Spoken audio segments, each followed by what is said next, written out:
welcome to Turn the Page, the official podcast of the Syosset Public Library.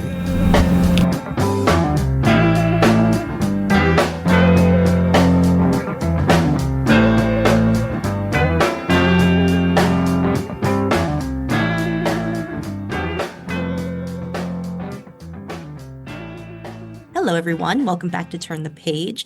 I'm your host today, Jen, and today I am joined by the writer of many things, of many stories. But today we are here to talk about a debut novel that has just absolutely consumed me for the past week. This was a wild ride of a book, and I am so excited to talk about it while also terrified of revealing anything that we wouldn't reveal. So we're going to be very careful. But welcome to the show. Could I ask you to introduce yourself and your book, please? Sure. I'm Michael Wehunt. I live in the state of Georgia. I've lived here my whole life, and a lot of people seem to think that is very clear in my writing. I kind of get stuck in the Southern Gothic box a lot, which is great because I love that stuff. Um, I've been writing for a little more than a decade. This is my debut novel. It's called The October Film Hunt, and I'm really excited to talk about it a little bit. Thanks. Before we get to the book, could you tell us a little bit more about that writing career? I know you've written a lot of stories that have appeared in a lot of places, and you have a collection. How did you get into writing and short stories in particular?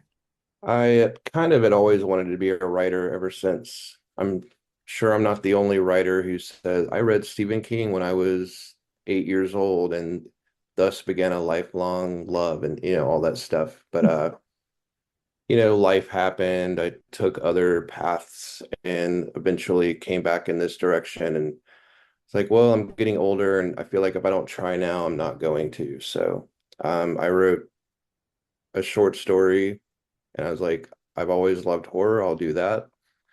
Um, I started writing stories just because it seemed like the traditional way to go about it. You learn your voice, you learn your craft, you learn who you are as a writer by writing short fiction. So I started writing them and they were fun and they didn't take a long time, which fit into my busy life. And then a few years went by and I had the opportunity to collect them into a book. So I did. So I published Greener Pastures way back in 2016, and it was just a whirlwind and just a love affair with everything that goes along with the journey ever since then. And I'm a pretty slow worker. I don't publish a whole lot because I have a busy day job and life obligations and things like that. But I did get to the point where I had enough stories to publish a second collection, so I did that. And meanwhile, I was writing this novel, and again, I had a body of work by that point that was, you know, pretty decent, and I felt like I knew who I was as a writer. I had succeeded in that goal, and so it was time to write a novel, and I did, and I got an agent, and here we are. Nice. So I know, I believe I know, unless I am mistaken, that this novel started, had a seed in a short story in one of those collections. Is there a related story in one of them? Yes, the first collection, Greener Pastures, has a story called October Film Hunt Under the House. And it was so much fun to write. It's still one of my favorite stories to this day. And it was kind of a love letter to the found footage horror genre. And also that old typewriter game where somebody starts writing a story and then they stop and somebody else comes along and they pick up where the first person left off and so on down the line, like a round robin type of thing. Um, so yeah, I just wrote this story about a group of horror film fanatics who visit the shooting locations of like cult horror movies, like obscure indie, a few bigger ones too, and they kind of try to tap into the atmosphere of the location, knowing full well that it was just a movie, but they're still trying to tap into something there, and they write about their experiences, and they have a blog called October Film Hunt that they document everything on. And that story has been one of my most enduring. Like I still hear about it to this day. People comment on it, people like highlight it in my body of work. And so I just started to think of this novel idea. But I didn't want it to be an expansion of a story into novel length. So the novel involves a different film for the most part. And it actually involves a different October Film Haunt group, which if you've read the original story and you read the novel, you'll perfectly understand what I mean when I say it's a different group. Um, so yeah, definitely had roots in that. And since that original story came out, I've kind of branched out that story world a little bit. I've written other stories that take place in the same world. There's another story called the Pine Arch Collection that's in my second collection, and it's also directly connected to the novel. So I had a lot of fun taking all these threads and tying them together and working on a much larger canvas. Mm. Yeah, in terms of working on that larger canvas, were there skills from short story writing that you feel like you brought into novel writing? And what was the biggest challenge you would say of making that move? Personally think the biggest skill that comes from short stories to novels, because they're so different. Like if you look at them as machines, they're different. They have different parts doing different things. Um, the way people read them is very different. So you have to go into writing a novel with some awareness of that. But all the short stories I wrote and all the time I'd spent immersed in the mind frame of horror and weird fiction and things like that, I think you can really develop a sense of atmosphere that is sometimes lost in the framework of a novel, in my opinion. Novels tend to be more plot driven. It's like point A to point B to point C. Then you have the reversal where something bad happens and so on. Short stories let you kind of like exist in a moment and in a feeling. You don't really have any rules when you're writing a short story. It can be 3 pages long, it can be 27 pages long, it can be 42, whatever you want. And I'm a big fan of atmosphere in writing where like the words themselves, the sentences themselves, have a weight and they actually have horror in them, even if you're just describing the moon or a forest or something. Just I tend to look at it almost in a poetry type of way where um I'm trying to instill the words themselves with the horror, and it's not just the monster waiting 8 pages later. And when you're writing short stories, you can experiment with things like that. And so I tried to bring that into the writing of a novel while also figuring out all the rules and the parts and the gears that make a novel work together. Um, so if I tried to sum it up into one sentence, I would honestly say I try to write a novel the way I write short stories and try to break as many rules as I could get away with. But yeah, that short stories can be more impressionistic. Novels have to be more photorealistic in a way. So I just wanted to see where those two can meet. And as far as a challenge goes, making that transition is it's very challenging. The first thing I learned is, okay, a novel has so many moving parts, you can't hold them all in your head at the same time. So I'm gonna have to do the dreaded outline. So for the first time in my life, I worked with an outline, and that was really interesting because a lot of writers love writing by the seat of their pants, and I actually think pantsing is the term for that, where other writers are meticulous outliners. So I needed to figure out what I was going to be. And I think I kind of ended up with a hybrid of the two, where I got to experience the joy of discovery as I was going along. But I also had this framework in place where I couldn't stray too far away from where I was supposed to be.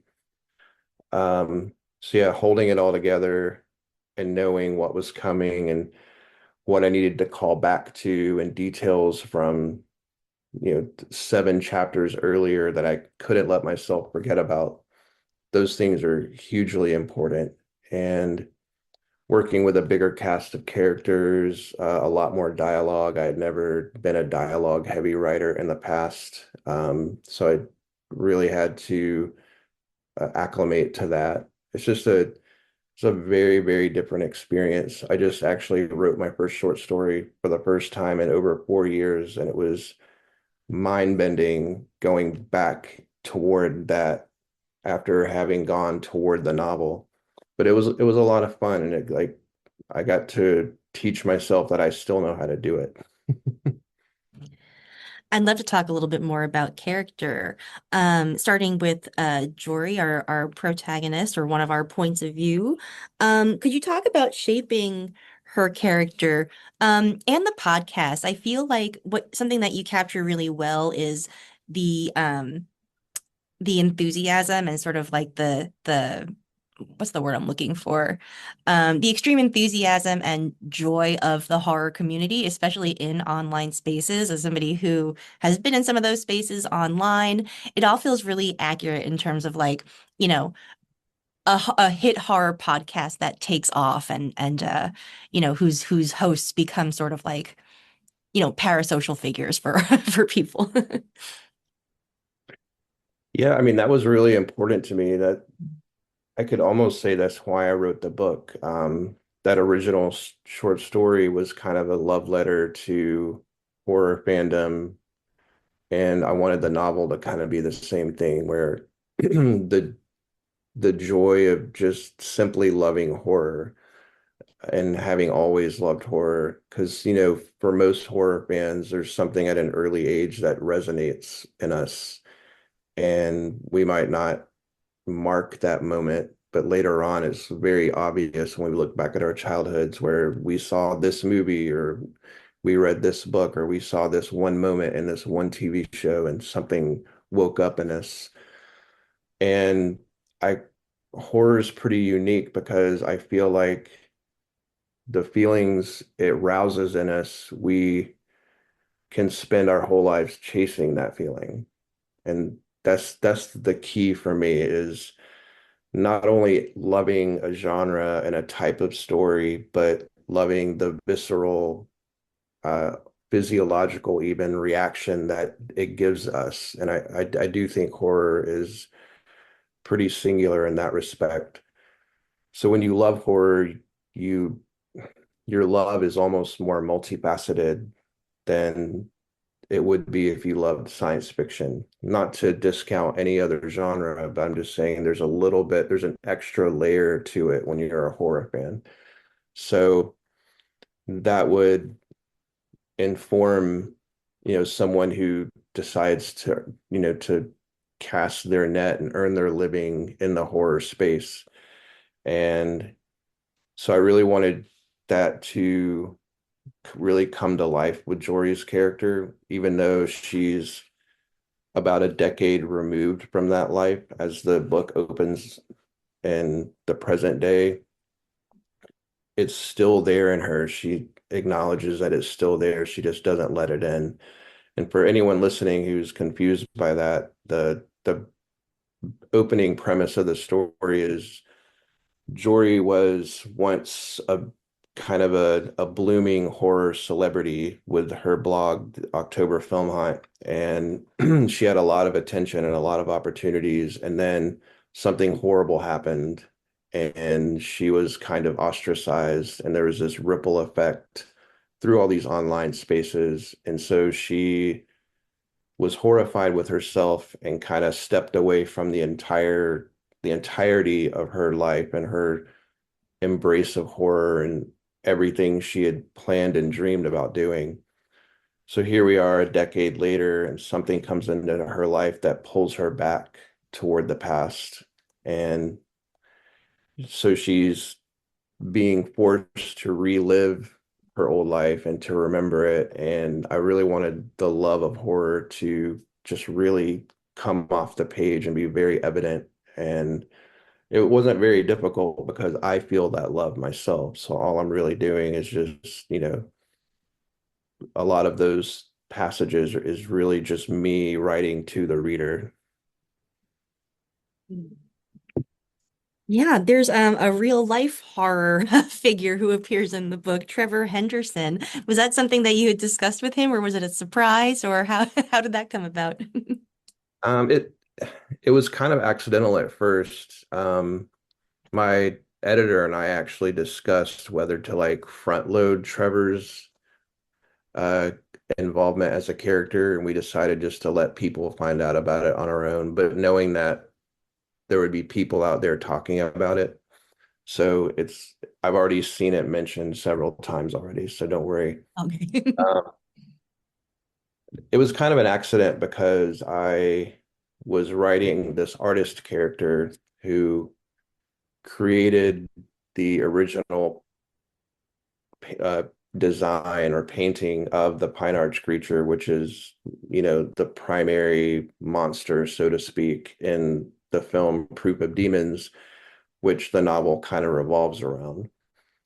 And I was writing the opening notes and the opening pages of this character, and I kept seeing the Pine Arch creature as one of Trevor's creations. And I knew that Trevor had really enjoyed my first collection, Greener Pastures. He had talked about it online several times, and he and I had communicated a little bit from time to time. So I was like, why don't I just make it Trevor? So I reached out to him and kind of pitched him the idea, and he was immediately all about letting me do that. He really loved the idea. So I ultimately, when the book was almost done, I took all of the Trevor chapters and all the other parts that mention him and just sent them to him in a Word doc because I wanted him and his partner, because his partner's also in the book and his cat is talked about too. And you see the name Boo for his cat in the book, and that really is his cat. Um, but I wanted him and his partner to read everything, and I wanted them to be okay with how I depicted them, their character motivations, their thought processes, and they're definitely fictionalized versions of them. And there are things that Trevor says and thinks that the real Trevor wouldn't say and think, but he was totally game with everything, and it was a lot of fun. That is so fun. And I can, I can remove that if you want, but is this okay? Okay. So my last question is about proof of demons, and I will, I'll frame this broadly, and I'm really interested in process mostly. Um, when you're reading about the scenes that we sort of are privy to in this movie, it feels like such a an um, authentic documentation of media. I've always been super obsessed with the idea of lost media or media that has lore, that is dangerous or subversive or straight up supernatural in some ways. And I love media that like sort of seems like it just sort of came into the earth of its own accord, like sprung full formed out of nowhere, which um, this gives me that sort of feeling, just like in the I don't know, the aura of the movie, let's say. Um, are there actual works of media that are in Proof of Demons DNA? Are there bits of things that you use to build it? What's the lost media that you that sort of is in your mind when you made this? Well, I think most specifically, there's a film called Antrum, Antrum, from maybe 7 or 8 years ago. And it's a very strange horror movie. And I hesitate to call it a horror movie, but I think it is a horror movie more than something that's just weird. But it's kind of framed as a documentary about this super obscure film that if you watch it, it will kill you. It just has a curse or of some sort on it. And so, you have the bracketed documentary of people talking about it, and then they show the film itself as the main portion of the movie, Antrim.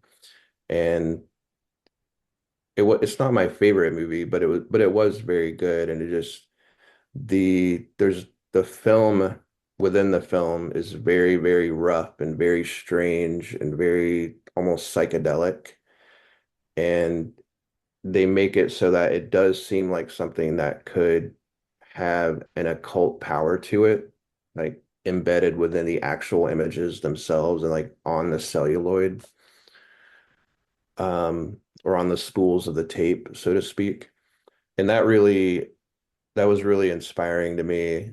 And so that was definitely on my mind as I started conceptualizing. There's another film called Funny Games by Michael Haneke, and I might be mispronouncing his name, pardon me, a, an Austrian filmmaker. And it's really not anything like anything in my book, but there's this one scene in the film where he breaks, like the filmmaker and two of the characters break the fourth wall in a really shocking way. And I saw that movie many years ago and I still think about it on a regular basis. It's just that idea of just, just hypothetically, I'm not saying this is what happens in the movie, but a character just turning to the camera and speaking to the viewer when there hasn't been anything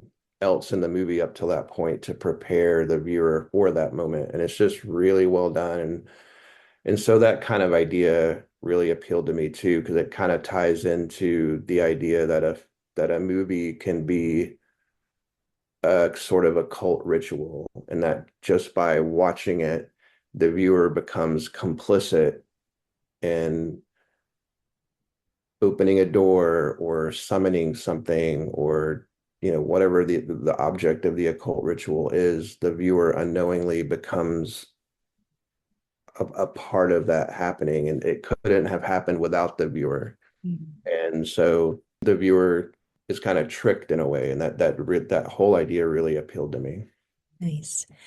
Yeah, that's super interesting. I was thinking of it just gave me this memory reading about Proof of Demons when I was like a high school student in the late 90s, early aughts. I was super obsessed with the movie Shadow of the Vampire, and I went and sought out the director Elias Merhaj, I think, had made a super indie, very hard to find movie called Begotten, and it's so impressionistic. It's so like anti-narrative in some ways. It's like intentionally obscure and very creepy and scary. And I remember at like probably like 17 years old watching it and being like, this movie is haunted. Like it is literally haunted. And there are pieces of media that feel like that. And your book just taps into that feeling so much of like a movie that just sort of becomes more of the sum of its parts and the people who made it that taps into something like above and overwhelming. Like it was just a really, yeah, it felt like it very documentary and like I was reading about a real film. That's great. I mean, I wish I could get away with making this film as weird as Begotten, because it's just so very, very strange. But yeah, that's a really good example to bring up, because if like 10% of Begotten's just wrongness permeates this novel, that I would be more than happy, because I did want it to feel infected or sick, or whatever word you want to use, but I wanted it to be a little bit more of a mainstream movie that could be found in video stores, and pretty, a lot of people do know about it. It's obscure, but not that obscure. And I also wanted to mix in something like Scream, because I was really interested in kind of taking something like Hereditary with its, heavily occult themes, and blending it together with like your traditional slasher. And also Scream's meta horror commentary type of elements too, and just kind of smush them all together and just see what weird thing I can come up with. Yeah, it's such a good ride, and I am so excited to recommend it to people. What's next for you? What's on your horizon? Are you writing right now? I'm taking a break at the moment because I just finished my next novel, Nice. and between finishing it maybe 3 weeks ago and my editor sending it back to me with her notes.